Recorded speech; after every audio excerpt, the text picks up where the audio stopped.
Buenos días, buenas tardes, buenas noches. Usted puede conectarse al podcast de La Lobera, Feminismo desde cero o Feminismo cotidiano, a cualquier hora, desde cualquier lugar del país o del mundo. Estamos, como siempre, ya ven que les tengo enormes sorpresas.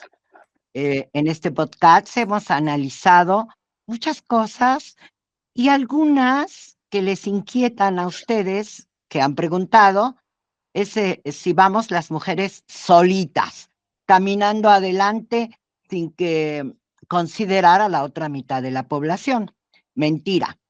La enorme sorpresa de este día es que voy a platicar con Lorenzo Córdoba Vianello, el doctor Lorenzo Córdoba Vianello, un especialista en asuntos electorales. Es cierto, ustedes recordarán que ha sido el consejero presidente del Instituto Nacional Electoral hasta el año 23, de modo que eso es muy público, pero lo que no saben es que él hizo su doctorado o uno de sus doctorados en Italia, y como les he contado, en Italia surgió el movimiento feminista más radical de Europa en los años 70 y después ha continuado dando impresionantes lecciones a las mujeres de todo el mundo. Lorenzo nació en la Ciudad de México, ¿verdad? Así Nació es, Sara, en así la Ciudad de es. México, es muy joven. Lorenzo no sabe que tiene la edad de mi hijo. ¿Qué tal? Y Lorenzo viene de una familia donde su papá fue un importantísimo analista político en este país y su mamá, que es italiana y que se llama Ana Paola Vianello Tesarotto, es profesora de la Facultad de Filosofía porque es filóloga. Ya ven que hemos Sí, estado hablando de literatura y de palabras, y ella es una analista de las palabras. Así así que nos es. va a juzgar enormemente. Pero Lorenzo Córdoba es además profesor universitario hace mucho tiempo, desde muy joven.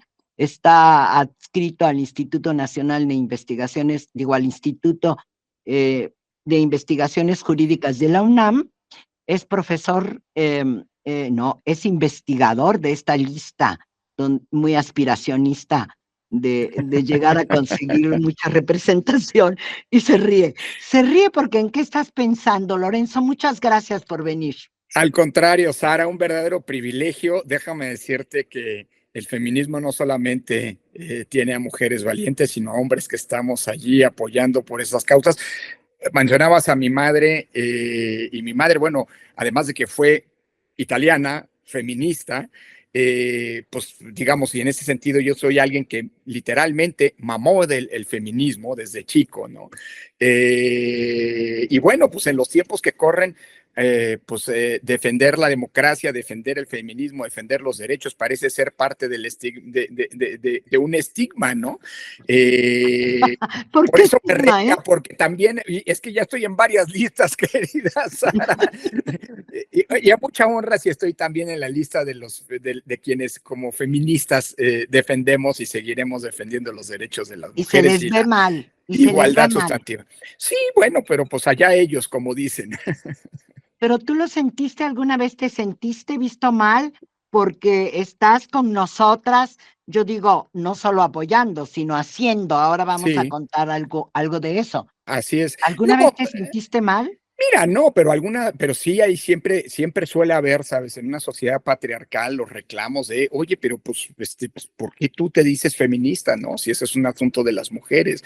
Le digo, no, el feminismo es un asunto de justicia en el interior de una sociedad y es una bandera que hay que sostener con independencia del género que tengamos, digamos, ¿no? Creo que es un asunto Del sexo, ¿eh? congruente. Sí, y te diría también una cosa, no es exclusivo de la izquierda, pero por definición el feminismo es una causa de la izquierda. Por eso llama la atención que en estos tiempos quienes se dicen de izquierda muchas veces no comulgan con las causas del feminismo, lo cual es una contradicción en términos desde mi punto de vista, ¿no?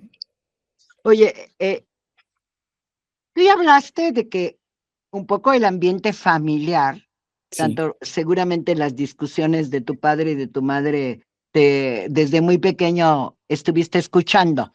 Pero ¿tú recuerdas exactamente cuándo sentiste que valía la pena, que había que hacer justicia para las mujeres? Pues mira, ¿Lo recuerdas?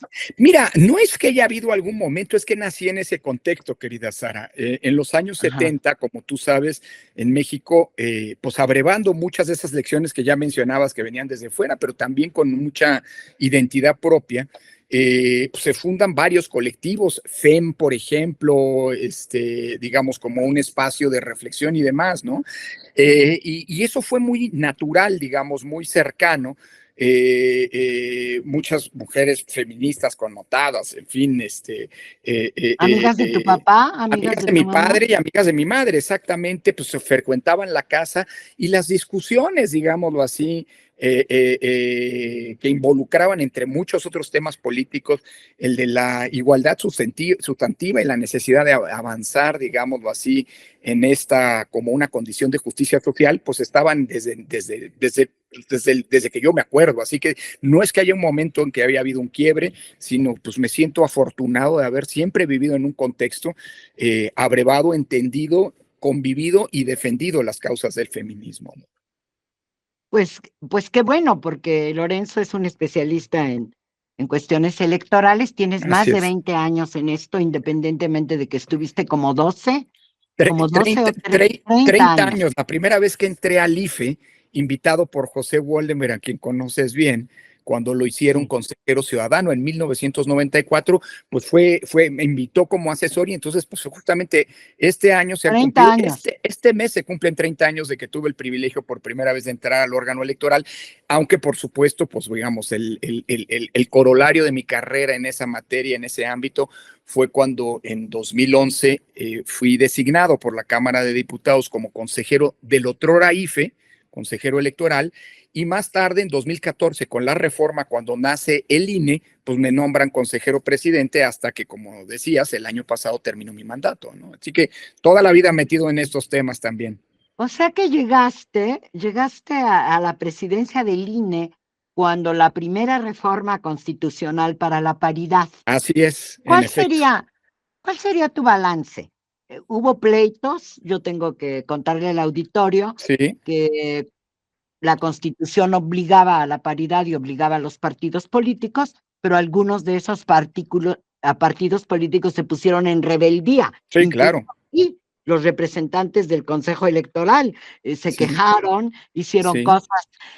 ¿Cómo lo viviste, Lorenzo? Este inicio del proceso, ¿qué sí, significó para nosotras en claro. términos jurídico-legales? Mira, Sara, yo te diría que es el Electorales. inicio en muchos sentidos, porque en efecto la reforma 2014 que crea el INE establece en la propia Constitución el principio de paridad en las candidaturas, pero también es el corolario de una larga lucha, porque, digámoslo así, la maximización o los mecanismos para tratar de maximizar y conseguir una igualdad y por lo tanto ir mejorando los derechos o que las condiciones para la participación política de las mujeres venían de mucho atrás. Tampoco es una historia muy antigua. Después de 53, con el reconocimiento de la ciudadanía para las mujeres, pasaron décadas prácticamente de inmovilismo, en donde hasta los años 90 prácticamente lo que las leyes electorales eran recomendarle así a los partidos políticos que Lo de las famosas cuotas. todavía antes, que tomaran medidas para promover la participación de las políticas de las mujeres a su interior. Después vinieron, en efecto, pues, algunas decisiones, pero ya estamos hablando del año 2000, 2002, 2003, como por ejemplo establecer que en las listas plurinominales hubiera, en cada segmento de 5 en diputados, hubiera una mujer, y en senadores, perdóname, y hubiera por lo menos 2 mujeres. Recuerdo que Jacqueline Pechard, que era consejera, Ujú. pues hombre, tomó una primera medida en esta historia que ha sido la historia, digámoslo así, en la que los partidos dan un paso hacia adelante, pero después, inmediatamente después, buscan cómo darle la vuelta a la norma, ¿no? Me acuerdo que en aquel momento, te pongo el ejemplo, pues de cada segmento de 5, lo que hacían los partidos era poner a las mujeres en el lugar 4 y 5.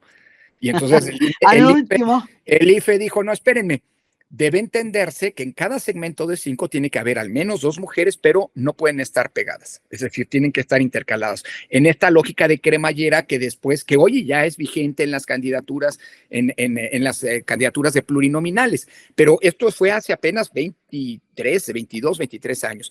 Luego vinieron las Juanitas, se tuvo que obligar a los partidos a que cuando postulaban a mujeres ya en la época de las cuotas, que empezaron con un 30%, luego llegaron a un 40%, pues las fórmulas fueran de mujeres tanto propietarias como suplente, porque lo que hacían era ponían a mujeres para cumplir la cuota, pero el suplente era un varón. Tomaban posesión y obligaban a la mujer a renunciar para que entrara el varón. En el caso de las Juanitas, te acordarás. En fin, es una historia, sería muy largo detallarla, pero una historia en donde se dan pasos y luego echa la ley, se busca la trampa, ¿no? Los partidos intentan ver cómo se van para atrás. Ahora, cuando llegamos a la paridad, la verdad eso ya fue un salto adelante, aunque la Constitución habla de paridad en las candidaturas de diputaciones. Entonces, lo que las autoridades electorales, INE y Tribunal tuvimos enfrente fue tratar de maximizar o de crear acciones afirmativas para que la paridad en las candidaturas no solo se extendiera a otros ámbitos como por ejemplo las presidencias municipales o incluso las gubernaturas, ¿no? Sino también cómo lograr hacer para que lo que dice la ley, paridad en las candidaturas, se convirtiera en una paridad en la representación, es decir, pasar de las candidaturas a efectivamente la representación. Entonces, fue un enorme desafío porque no solamente se cambiaron las reglas del juego, Sara, sino también digámoslo así, se colocó en manos de las autoridades electorales el llevar a buen puerto y concretar efectivamente lo que hoy tenemos, congresos literalmente paritarios, y bueno, y ahora un asunto no menor, ¿no? La primera presidenta en la historia de la República. Y que yo creo que es parte de ese camino. Sí, claro. Pero ¿cómo se va consiguiendo? Yo te preguntaba. Sí. ¿Cómo lo viviste? Tus compañeros, yo creo que en el Consejo General, no importa el sexo, tuviste algunas dificultades para que se entendiera. Te echaron la culpa de que tú estabas legislando sobre lo que no te importaba. Sí. Eres un tipo muy polémico, no te quieren, eres un socialdemócrata convencido de una serie de cosas que tienen que ver con los derechos individuales. Así es. ¿Cómo lo viviste? ¿Tienes anécdotas? ¿Quiénes son los consejeros vivos o muertos que son más machos de México? Te voy a decir una cosa, fíjate que la verdad, cuando se introdujo la paridad, esa generación de consejeros era una generación bastante comprometida con el cargo. Unos años antes, todavía en el IFE, ¿no? Tomamos unas decisiones que fueron polémicas, como por ejemplo, que en el servicio profesional electoral, es decir, la estructura de carrera del INE, cuyos ingresos y ascensos se dan por concurso público, pues hubo un concurso en el que decidimos, ¿saben qué? Solo para mujeres. Porque lo que tenemos... Fue muy polémico eso, sí, muy polémico. Porque tenemos una gran cantidad, tenemos solamente un 25%, de hecho ni siquiera se llegaba a la masa crítica de integrantes mujeres del servicio profesional electoral. Entonces, espérate. Masa crítica para mi auditorio. Exacto. Definida por el movimiento feminista Así y Naciones Unidas es la tercera parte, es la primera vez que se considera 30%, por eso no se llegaba a la masa crítica. Así es, Sara, en efecto. Empezamos con 10% en la Cámara de Diputados, o sea, y ahora son 51. Así es, pero en el servicio, esto solamente para ponerte un ejemplo, no solamente era un asunto de representación política, sino asumir que la causa de las mujeres es en todos los cargos de decisión y incluso en los espacios directivos. Todavía incluso hoy, estoy hablándote de más de 10 años después de aquella polémica convocatoria, que después fue, hombre, aunque ya permitía cargos para hombres, por ejemplo, de 3 cargos, 2 eran para mujeres, etcétera, tratando de incrementar el número de mujeres. Hoy el porcentaje de mujeres en el servicio profesional electoral es muy alto, ronda arriba del 40%, digo, esto se logró en una década, todavía hay mucho por hacer, pero también estamos frente digámoslo así, a cargos, por ejemplo, hay niveles ya en los que prácticamente están a mitades, ¿no? Así que se trató, lo que te quiero mencionar es que se trató de políticas que decidimos primero instrumentar dentro del INE. Luego, cuando viene la paridad, pues la verdad fue un contexto muy favorable.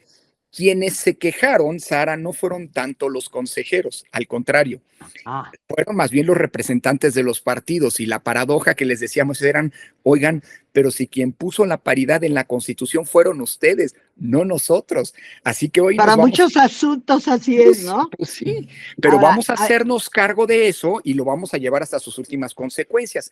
Después hubo algún consejero que ponía algún tipo de objeción, pero la verdad fueron siempre minoritarios, y siempre hubo una consistente, digámoslo así, progresión en términos de las acciones afirmativas que fuimos tomando. No hubo acciones afirmativas muy interesantes, al grado de que el caso mexicano, Sara, ONU Mujeres lo considera como un caso de éxito y un caso de exportación, digamos, de cómo se consigue digamos, propiciar una mayor participación de las mujeres en los cargos públicos, ¿no? ¿tú dirías que uno de los fracasos en ese proceso, hay muchas, acabo de ver que ahora los soples parece que hemos llegado al 50%. Sí, Me acuerdo, le quería contar al público que en la época que tú todavía eras presidente, consejero, hubo una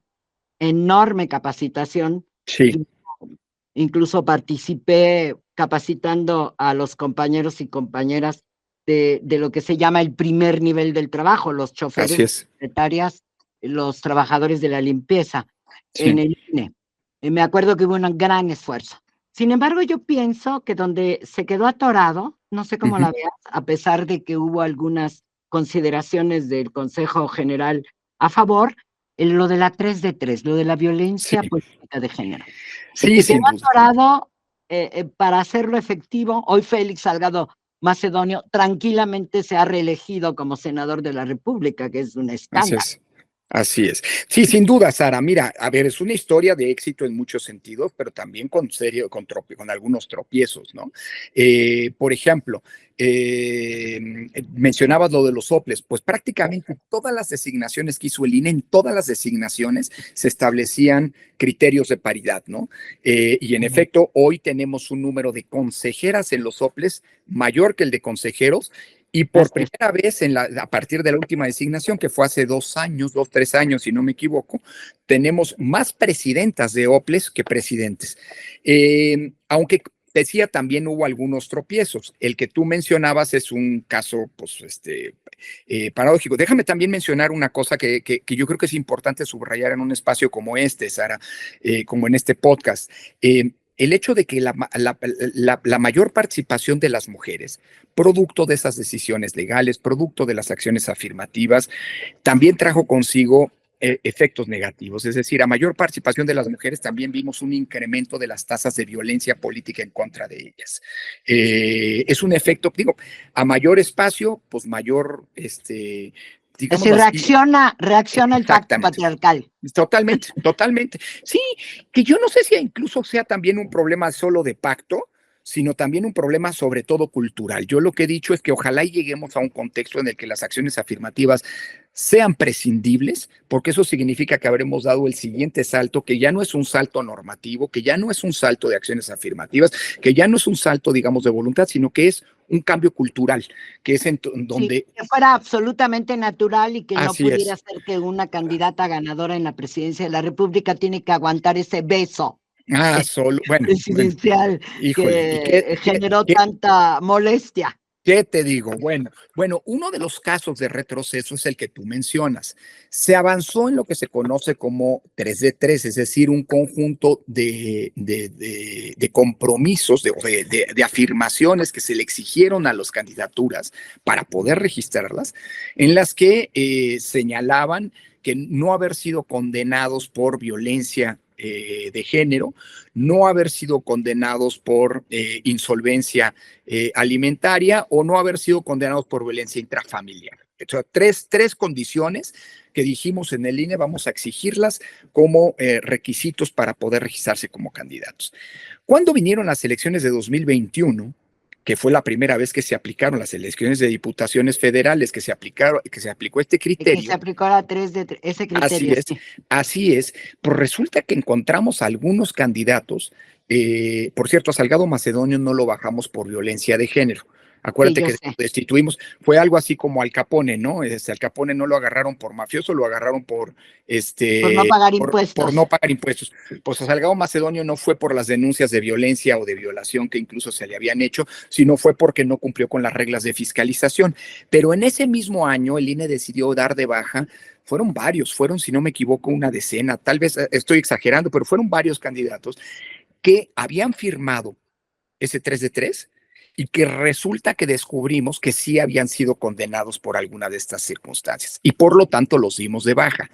Allí lo que ocurrió es que el Tribunal Electoral, fíjate, un órgano que había sido aliado del INE, que había impulsado muchas de las acciones afirmativas y potenciado o convalidado las acciones que habíamos tomado, ahí el tribunal dijo no, la 3 de 3 no la puedes tomar como un requisito para poder registrar candidaturas y entonces permitió que estas personas que habían incurrido no solamente en alguna de las violencias que se incluían en este catálogo, sino además que le habían mentido a la autoridad electoral porque habían firmado diciendo, no, yo no he sido condenado por violencia y los cachamos con que sí.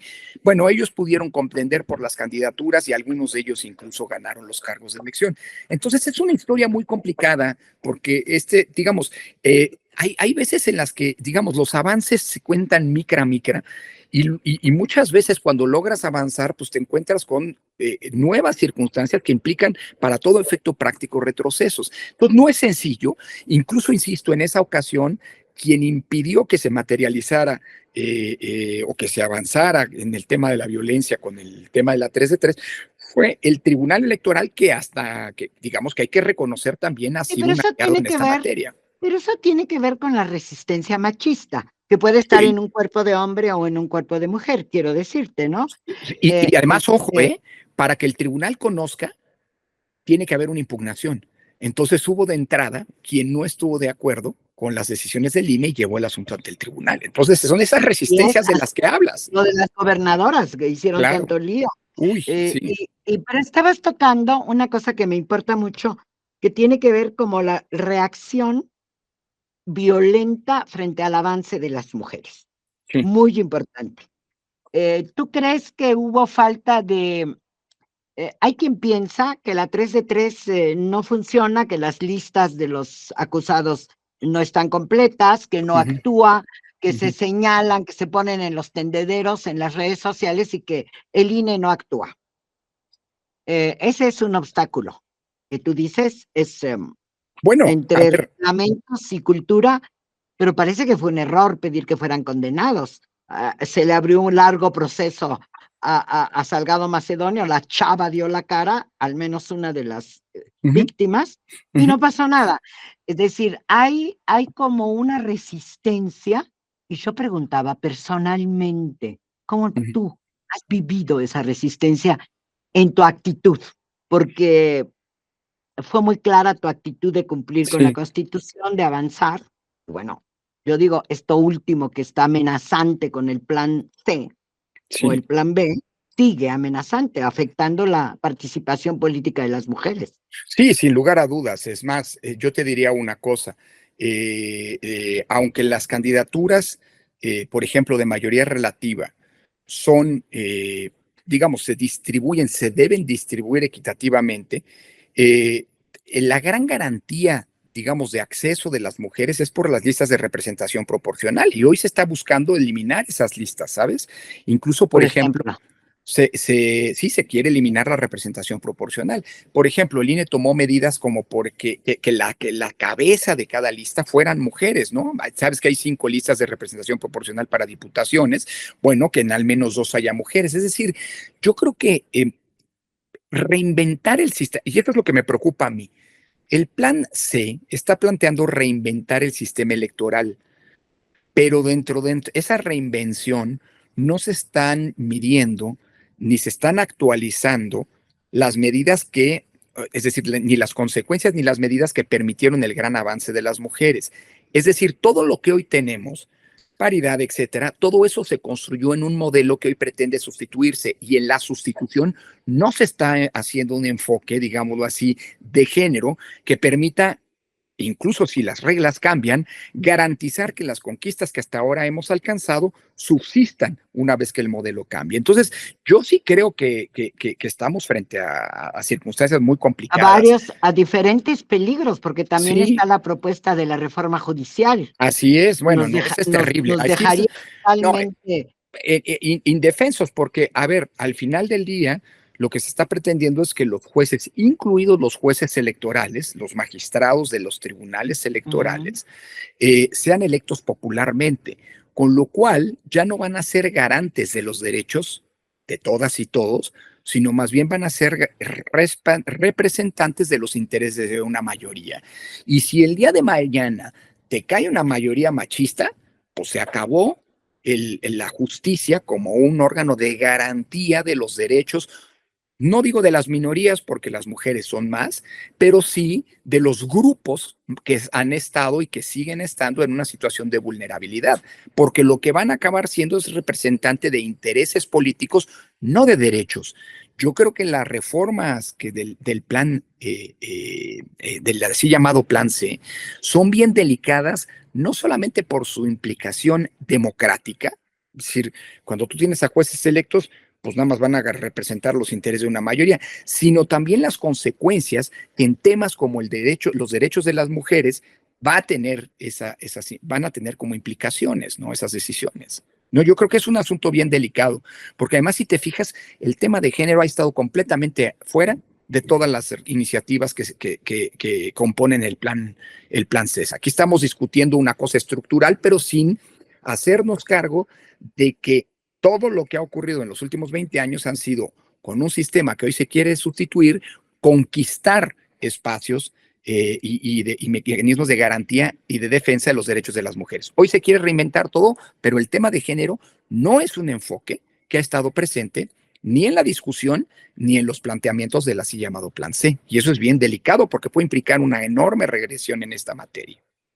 ¿Y tú crees que hay un retroceso? Tenemos una presidenta, una Sí, consejera presidenta mujer sí, en sí, el INE, que sí, ahora, bueno, tuvo que enfrentar lo que tú enfrentaste y conoces muy bien. He sí, visto entrevistas contigo donde dices, bueno, la estructura ayuda, hay un buen mecanismo, el INE está reconocido internacionalmente como un buen sistema electoral o un buen árbitro electoral para garantizar los votos de la ciudadanía, pero ¿tú qué piensas? ¿El solo cuerpo de mujer puede garantizar estas cosas? Teníamos en el proceso uh -huh, del 2 de junio, pues teníamos dos presidentas en la Cámara, sí, una jefa en el Tribunal Electoral, así es. la presidenta del INE, y por Uh -huh, ahí se me escapa la presidenta de la Suprema Corte. Es sí, decir, claro. como en manos femeninas ha estado lo que vaya a pasar con el proceso que todavía le falta de Sí, crítica. mira, Y yo creo eso, que, perdóname. sí, sí, la pregunta era, ¿tú crees que los cuerpos de mujeres garantizan? Porque yo recuerdo Sí, tu anécdota esta de que en la mesa de tu comedor se discutía que yo había maltratado a tu papá. No les vamos a contar a los del podcast qué fue lo que hice, pero es decir, ¿cómo se discutía? ¿Cómo se discutía? ¿Cómo claro. lo tuyo personal que jalas la cobija y no me contestas? Sí, ¿cómo lo has vivido eso personalmente? No, ¿Y qué piensas de que es automático que las mujeres estén y ya?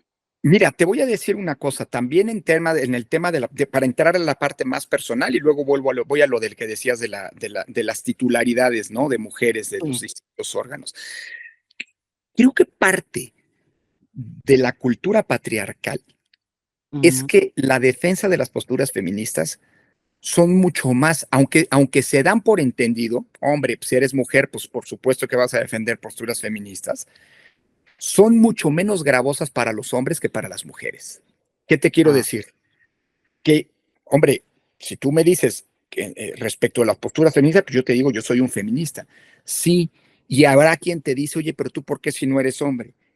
pero la agresividad y la virulencia con la que descalifica a un hombre feminista es mucho menor que la virulencia y la agresividad con la que se trata a una mujer feminista, aunque se da por sentado que una mujer de entrada pues tiene mucha más probabilidad de ser feminista, ¿sí me explico? Entonces, sí, completamente. O sea, sí, están como las dos cosas, las sí, mujeres que no garantizan así es, por ser mujeres, así porque es, no saben ser exactamente, mujeres, exacto. y la misoginia que genera que las mujeres estén en el poder y se las critica triplemente. Así es. Y te voy a decir también una cosa, querida Sara, en parte por los circuitos pues, en los que yo me muevo, en los que vivo, digamos, circuitos intelectuales, la universidad, no que no haya misoginia en la universidad, no, cuidado. ¿Quién sabe? Cuidado, pero son circuitos mucho más, pues, hombre, formados, en fin, ¿no? Intelectualmente más sólidos. Suelen ser, digamos, no ser tan virulentos y tan agresivos, digamos, contra el feminismo. Pero te digo una cosa, tú me preguntabas sobre los ataques, déjame decírtela del otro lado. La verdad, cuando digamos, siendo hombre, es un aliado de estas causas, pues déjame decírtelo incluso así, la sororidad de las propias mujeres, sé que la sororidad es un término entre mujeres, pero la sororidad que los grupos de mujeres, los grupos feministas generan con los aliados varones es muy importante, es muy, y te alienta mucho, digamos, ¿sabes? Habrá alguno que te dice, oye, pero tú por qué estás defendiendo esas causas, pero pues eso palidece cuando tú tienes a grupos de mujeres que te reconocen y te agradecen que estén en ese. Respeta, ¿no? Y hombre, no, yo creo que, en fin, la verdad yo no he tenido, ha habido reclamos, pero han sido menores, mucho menores respecto de los que han sufrido muchas mujeres por defender y abrazar las causas del feminismo. Ahora, decías ya una cosa, el que haya mujeres en los cargos de decisión no te garantiza que las causas del feminismo tengan mayor empuje, y lo hemos visto. La verdad, ha habido algunos estudios que dicen, bueno, ahora que llegaron mucho más mujeres a los ámbitos legislativos, ¿cómo se han comportado las legisladoras con las iniciativas feministas? Y hay unas que son comprometidas, pero hay otras que ni siquiera les interesan. Ni Así lo que piensan. por eso te vuelvo al tema de que esto es una cuestión en el fondo cultural, que todavía tiene mucho Formativa, de por hacer. educación. Totalmente, claro, la educación al final del día es también ir modelando la cultura. Y en el caso de los órganos electorales, yo te diría que las decisiones que se tomaron en materia de género en esta elección prácticamente reeditaron lo que se planteó en las elecciones pasadas. Por ejemplo, la paridad en las gubernaturas, es decir, no hubo saltos adelante en esta materia, tampoco hubo saltos atrás. Hubo compañeras que estuvieron conmigo en el Consejo General, Claudia Zavala, Carla Humphrey, Dania Rabel, que digamos son mujeres muy comprometidas con la causa del feminismo, y que en el pasado habían empujado o habían acompañado pues, muchas de las acciones afirmativas que se tomaron. Y esa fue la principal garantía para que no hubiera paso atrás. Pronunciamientos de la presidenta del INE respecto de estos temas, pues hasta donde entiendo acompañó, pero no es que los haya habido. No estoy reclamando nada ni diciendo nada. Yo creo que Estás describiendo. exactamente. Sí, okay. Y yo creo que más bien ahí en el tema de no es un asunto de género, pero creo que en donde el INE quedó a deber, pues es en el arbitraje, porque vimos un INE mucho menos, digamos, mucho menos dispuesto a enfrentar y sancionar con severidad, digamos, las violaciones. Un INE mucho más condescendiente. No estoy diciendo que sea una cuestión de que porque la presidenta es mujer, al contrario. No, es la composición también, es la composición. Es un asunto que tiene que ver más con actitudes políticas que no con actitudes institucionales, que no con una cuestión de género, ¿no? Por ejemplo, mencionábamos el caso de Salgado Macedonio. Bueno, este año hubo 30 aspirantes a cargos menores de alguna alcaldía, alguna diputación local, que incurrieron exactamente en la misma irregularidad que Salgado Macedonio. Y a diferencia de lo que ocurrió hace 3 años, cuando el INE decidió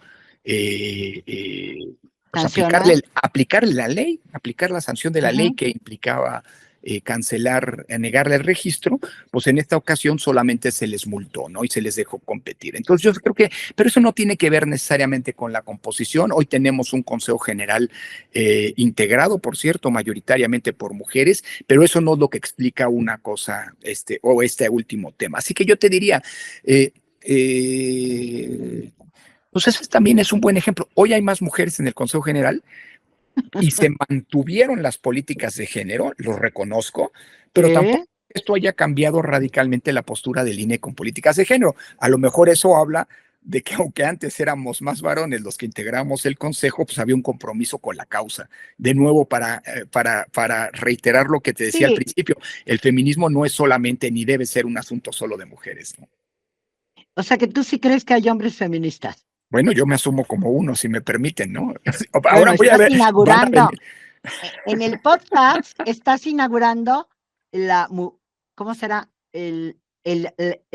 La inclusión de los hombres Bueno, en quienes vienen a conversar conmigo aquí cada semana. Lorenzo, estoy encantada de hablar contigo. no, Arrastró hombre, la gracias. cobija y no contó lo de la anécdota de lo que yo le hice a su papá, pero no importa. Me alegra haberte escuchado. Fue esforzado, un hombre muy atacado. Déjame A ver, contarte solo una a ver, anécdota, a ya que ver, querías a anécdotas. ver. Mira, en 2000, de esto debe haber sido 2019 tal vez, cuando se había avanzado ya en 2018 tuvimos un congreso prácticamente paritario por primera Sí, vez en nuestra sí, historia. sí. Entonces en 2019 ONU Mujeres me invitó a platicar en Colombia con varios legisladores, actores políticos, etcétera, porque estaban discutiendo si pasar de la cuota de 30% a 40%. Y una vez que me dijeron, oiga, pero platica de una vez lo de la paridad, de quién quita y se da el salto adelante.